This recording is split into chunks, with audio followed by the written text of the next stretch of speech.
नमस्कार दोस्तों, स्वागत है हमारे एक नए वीडियो के साथ। और आज हम बात करेंगे क्वालिफायर 1 का। लीग स्टेज खत्म हो चुका है और हमारे सामने 4 टीमें टॉप 4 में आ चुकी हैं। क्वालिफायर 1 खेल रही हैं आरसीबी वर्सेस जीटी और एलिमिनेटर खेलेंगी एसआरएच वर्सेस आरआर। और आरआर आखिरी मैच जीत के अपना पूरा पॉइंट टेबल ही बंद कर दिए। तो चलिए बात करते हैं आज आरसीबी वर्सेस जीटी जो क्वालिफायर 1 खेलेगी। आज होगा मैच ये धर्मशाला में और ये काफी हाई वेन्यू है स्कोरिंग के लिए, जो पिछले 3-4 मैचों से हम देखते आए हैं। तो चलिए अब इस बारे में बात करते हैं। प्रभात जी हमारे साथ हमारे चैनल पर जुड़ चुके हैं। प्रभात जी बताइए। भाई जैसा कि आप जानते हैं कि पहला क्वालिफायर है, क्वालिफायर 1 है और इसमें धर्मशाला में मैच है जो कि दोनों टीमों का होम ग्राउंड नहीं है। सबसे बड़ी बात, और जो होम ग्राउंड है वो टीम बाहर हो चुकी है। आप मुझे ट्रोल मत करिए, आप टीम की चर्चा करिए। दोनों टीम का ये होम ग्राउंड नहीं है। एडवांटेज अगर देखा जाए तो आरसीबी के पास थोड़ा सा आरसीबी के पास है क्योंकि उसका वो वैसे ही विकेट पे खेलते हैं, वैसे ही ग्राउंड पे खेलते हैं क्योंकि छोटा ग्राउंड है। उनके पास हिटर बैट्समैन ज्यादा है। जी हाँ, बिल्कुल सही। ये बात तो है, थोड़ा सा एडवांटेज तो है आरसीबी के पास एडवांटेज है, लेकिन जीटी को आप हल्के में नहीं ले सकते हैं। बिल्कुल, जीटी के बिल्कुल। पास जो बॉलिंग लाइनअप है वो किसी के पास, किसी की टीम के पास नहीं। वो बात तो आप सही कह रहे हो। अगर बात करें इनके पास बॉलिंग लाइनअप में एक से बढ़कर एक बॉलर है। जी। आप बात करें अगर मोहम्मद सिराज इस समय मेरे को लगता है अपनी करियर की पीक पे और इस समय इस टूर्नामेंट में सबसे ज्यादा डॉट बॉल परसेंटेज उन्हीं का है। सबसे ज्यादा डॉट बॉल वही डाले हैं। दूसरे नंबर पे इन्हीं टीम के हैं रबाडा। मतलब आप टॉप 2 में देख सकते हैं। हाँ, रबाडा टॉप 2 में पर्पल कैप पे दूसरे नंबर पे। आज अगर 2-3 विकेट ले लेते तो नंबर 1 पे आ जाएंगे। बिल्कुल, अगर वो भी विकेट नहीं पाते हैं तो। बिल्कुल। और अगर इसमें देखा जाए तो राशिद खान का अहम रोल है। बिल्कुल, इस सीजन राशिद खान 19 विकेट अभी ऑलरेडी ले चुके हैं और पिछले मैच में 3 विकेट लिए थे। काफी फॉर्म में भी आ चुके हैं राशिद खान। लेकिन आप देखेंगे ना भाई, तो मेरे को लग नहीं रहा है कि राशिद खान अभी उस तरह की फॉर्म में है जैसा वो बॉल डालते हैं, जैसा उन्होंने अपना परफॉर्मेंस दिखा रखा है कि मैं यहाँ पे हूँ। और उस हिसाब से देखा जाए तो 19 विकेट है, लेकिन हम ये नहीं कह पा रहे कि वो असल में पूरे टच में। और पिछले 2 साल जो उनके उतने टच वाले नहीं गए, मुझे लगता है इस साल उनका थोड़ा सा कमबैक हुआ है। थोड़ा सा अच्छा हुआ, पहले से अच्छा हुआ है।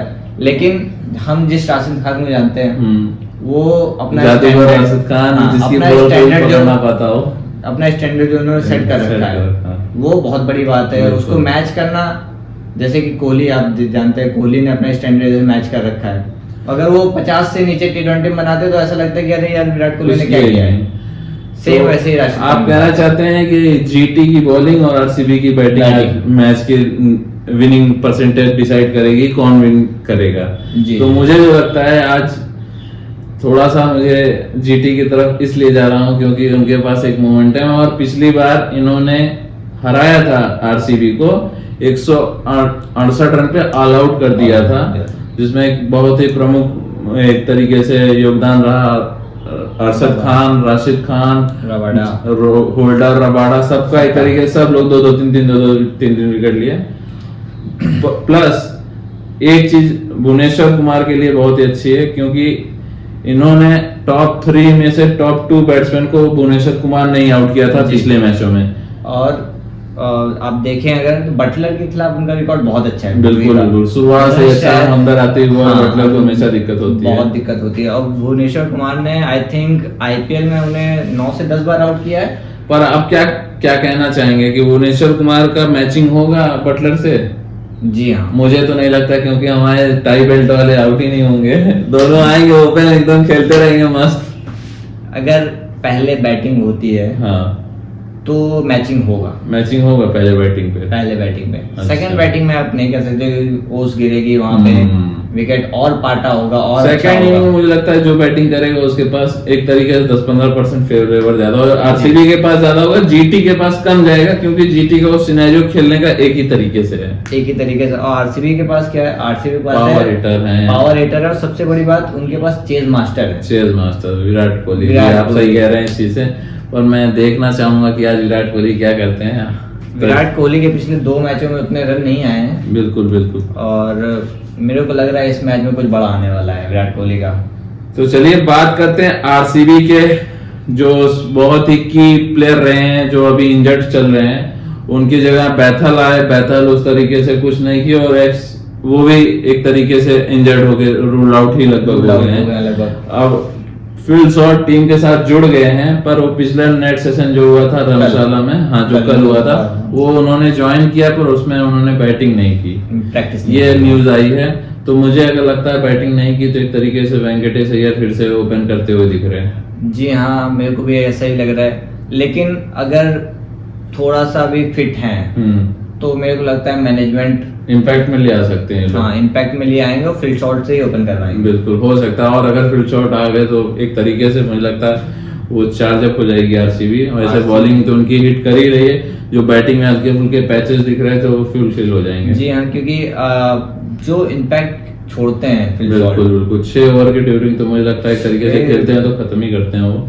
जी, एक बार उन्हें स्टार्ट मिल गया तो वो फिर वो उनका 70-80 का जो रहता है, 30 बॉल 70, 35 बॉल 80, तो वो गेम वो खेलते। क्या लगते हैं फर्स्ट इनिंग अगर जीटी बैटिंग करती है तो कितना स्कोर करेगी, और अगर आरसीबी पहले इनिंग बैटिंग करती है तो कितना स्कोर करेगी? क्या अगर जीटी पहले स्कोर करती है तो मेरे ख्याल से 210 और आरसीबी 220 और चेजेबल होगा 210 और 220 अगर जी, मतलब 220 भी बनेगा गाइस। तो प्रभात जी की ये बात है कि 220 भी अगर बन रहा है तो धर्मशाला वाले ग्राउंड पे चेज होगा।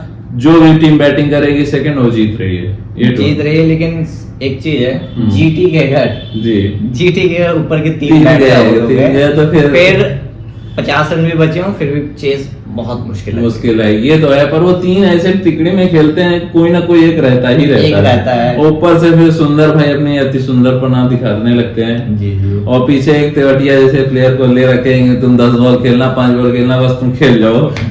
एक तरीके से मैं बात कर सकता हूँ, 2 छक्के के लिए। और तेवटिया वो प्लेयर है जो ऐसा ग्राउंड उनको भाएगा, क्योंकि जब क्वार्टर को मारे थे शाहजहां में, ऐसा ही कुछ बाउंड्री है, वहां का भी था और यहाँ का भी है। 5 छक्के मारे और क्वार्टर सलूट ही मारते रह गए, उनका कैरियर ही खत्म कर गए।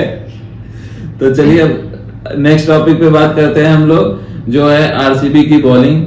क्या कहते हैं आरसीबी की बॉलिंग में, कुछ आपको क्या लगता है? ये लग रहा है आरसीबी की बॉलिंग में कि अगर भुवनेश्वर कुमार चले तो फिर किसी के चलने की जरूरत नहीं है। अगर भुवनेश्वर कुमार नहीं चले तो अर्ली विकेट कौन दिलाएगा? जॉस हेजलवुड का पिछले 2-3 मैच से 40 रन प्लस ओवर जा रहा है, और पिछले मैच में भुवनेश्वर कुमार का जैसे मैंने प्रेडिक्शन किया था, उनका भी डे ऑफ था। तो क्या लगता है सारी चीजें लाइन पे आ जाएंगी? मेरे को ये लग रहा है कि दोनों ही बॉलर, दोनों ही हमारे आरसीबी के मेन बॉलर जो हैं, हेजलवुड और भुवनेश्वर कुमार, दोनों ही अच्छा करेंगे आज। क्योंकि हेजलवुड जैसे बॉलर हैं, उनका 2 मैच खराब गया, 3 मैच खराब गया, वो कमबैक करने वाले बॉलर हैं। आप अगर देखेंगे ऑस्ट्रेलिया टीम में भी खेलते हैं, अगर उनका एक दिन ऑफ भी जाता है तो उसका अगले दिन इजीली तो वर्ल्ड क्लास बॉलर है, कमबैक करना आता है उनको, कमबैक बहुत तगड़ा करते हो। और रही बात भुवनेश्वर की, तो भुवनेश्वर को तो आप जानते हैं, भुवनेश्वर तो इस समय मुझे लगता है एक तरीके से रिबिल्ड भुवनेश्वर 2.0 दिखते हुए मुझे, जो मतलब भुवनेश्वर पहले थे उससे और बेहतर भी होते हुए दिख रहे हैं, पेस स्विंग सब जगह पे।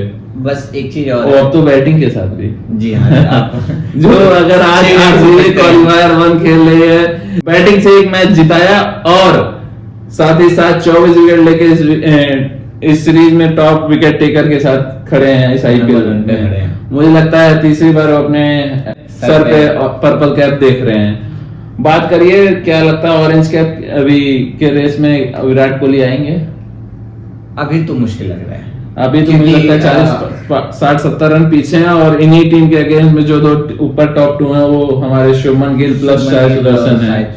शायद सुदर्शन के पास इस समय पर ऑरेंज कैप है, और पर्पल कैप हमारे भुवनेश्वर कुमार के साथ 24 विकेट के साथ दूसरा हमारे बॉलर ककिशो कबाड़ा जी, उनके बाद गए। तो चलिए बात करते हैं नेक्स्ट टॉपिक पे, जो रहेगा जीटी की मिडिल ऑर्डर। जो मुझे लगता है इस टूर्नामेंट में थोड़ा थोड़ा चले हैं एक आध लोग, और एक तरीके से दिखता है कि ऊपर के 3 अगर निकाल लिए हम तो हम अपर हैंड में हैं किसी भी मैच में।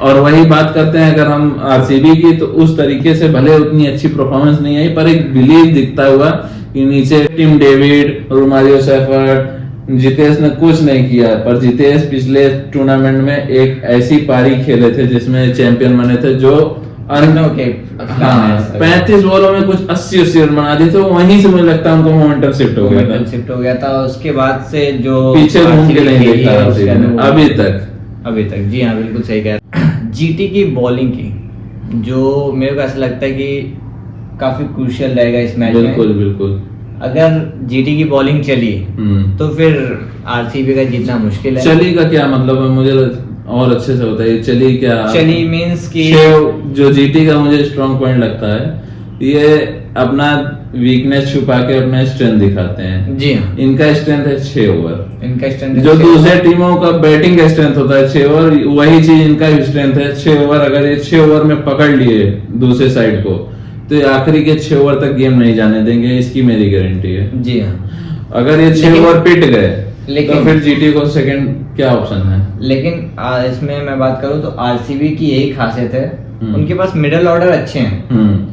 आप बात करें कप्तान की, रजत पाटीदार बिल्कुल बहुत अच्छा स्पिन को बहुत अच्छा खेलते हैं, मिडिल ऑर्डर में बहुत अच्छा खेलते हैं। फिर आप बात करें टिम डेविड की, वो भी एक तरीके से तो कहीं से भी कहीं कब मन चाहे जब मन चाहे तब दग सकते हैं वो। चलिए बात करते हैं जीटी का बॉलिंग, जो मुझे लगता है कि एक तरीके से अगर टॉप पावर पे के 6 ओवरों में अच्छा किया तो दूसरी टीम बैकफुट पे आ जाएगी, और फिर एक तरीके से मुझे लगता है पकड़ लेते हैं। और इनकी बैटिंग का जो सिनेरियो चेजिंग का, वो 160 से 180 190 तक ही है, और उसके ऊपर जाते हुए वो लोग एवरेज अपना अच्छा करने की कोशिश करते हैं। जी हाँ, बिल्कुल सही। अगर ये पहली बॉलिंग करते हुए 180 के अंदर रोक दिए, तो मैं बता रहा हूँ जीटी फाइनल में मुझे दिख रही अहमदाबाद में खेलते हुए।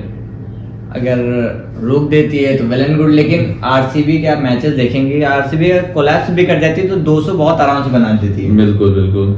मैंने 3-4 मैच ऐसे देखे जिसमें विराट कोहली आउट हो गए जल्दी, रजत पाटीदार आउट हो गए, और पट्टिकल आउट हो गए, फिल सॉल्ट आउट हो गए, लेकिन फिर भी 200 बन गए। ऐसा आरसीबी के साथ है, क्योंकि आरसीबी की बैटिंग है भुवी तक।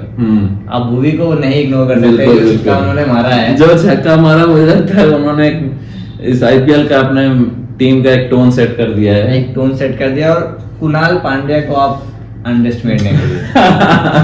कुणाल पांड्या आज मैं अपनी प्रेडिक्शन दूंगा गाइस। प्रभात जी को बोल ले दीजिए, पूरे मार्केट से, पूरे न्यूज चैनल से सबसे हटकर ये मेरी प्रेडिक्शन होगी, आप बताइए। तो चलिए बात करते हैं। मुझे लगता है आरसीबी की बैटिंग और जीटी की बॉलिंग, और प्लस आरसीबी के 2 बॉलर और जीटी के 3 बैट्समैन, ये कॉम्बिनेशन है, और ये जो बेहतर करेगा वो टीम जीतेगी। तो चलिए साथ ही साथ ज्यादा टाइम ना लेते हुए, आपका मेरे को जो लग रहा है, वो मेरे को ऐसा लग रहा है कि आरसीबी जीतेगी, और आरसीबी प्रभात जी ने आरसीबी विन कराने को एक तरफा दे दिया है, मतलब पूरी हरी झंडी दे दी है। गेम में ही नहीं दिख रही है आपको जीटी जी नहीं। और क्या मैचिंग रहेगा? मैचिंग वही 2 बॉलर आरसीबी के ऊपर। तो मतलब आपके कहने का मतलब है ऊपर के 3 बैट्समैन, ये 2 बॉलर टॉप 6 ओवर के अंदर गिरा लेंगे। मैं अपनी प्रेडिक्शन देता हूँ, जो मार्केट से पूरी हटके रहती है, अभी तक आप देख ही रहे हैं। ये मैच मुझे जीटी मैच जीतते हुए दिख रही है। अगर जीटी चेस की 180 तक, तो बहुत ही इजीली वे में जीतती है। अगर 220 के ऊपर 220 तक गया तो थोड़ा सा इनके लिए टफ हो जाएगा, पर मैं तभी जीटी के साथ जाऊंगा। और आज की प्रेडिक्शन रहेगी मेरी, एक तरीके से ये समझ लीजिए, जिसको पूरे मार्केट ने अलग कर दिया है, हमारे कुणाल पांड्या की बॉलिंग प्लस बैटिंग। आज कुणाल पांड्या बॉलिंग में मुझे नहीं दिख रहे हैं वो इम्पैक्ट छोड़ते हुए। आज वो पकड़े जाएंगे, और मैं बता दे रहा हूं कौन पकड़ेगा। साई सुदर्शन कुणाल पांड्या की सुतली खोलने वाले हैं। सो फ्रेंड्स, इसी के साथ इस वीडियो को यहीं एंड करते हैं। आई होप आपको वीडियो अच्छा लगेगा, और हम लोगों की प्रेडिक्शन अगर आपको अच्छी लगे तो आके कमेंट, लाइक और सब्सक्राइब करना ना भूलें। और अपना भी कुछ राय देना चाहें तो बिल्कुल दे सकते हैं, उस टॉपिक पे हम लोग बात करेंगे कुछ, अगर हम लोगों को अच्छा लगता है आपको। तो चलिए मिलते हैं आपके साथ कल एक नए वीडियो के साथ, तब तक के लिए बाय बाय।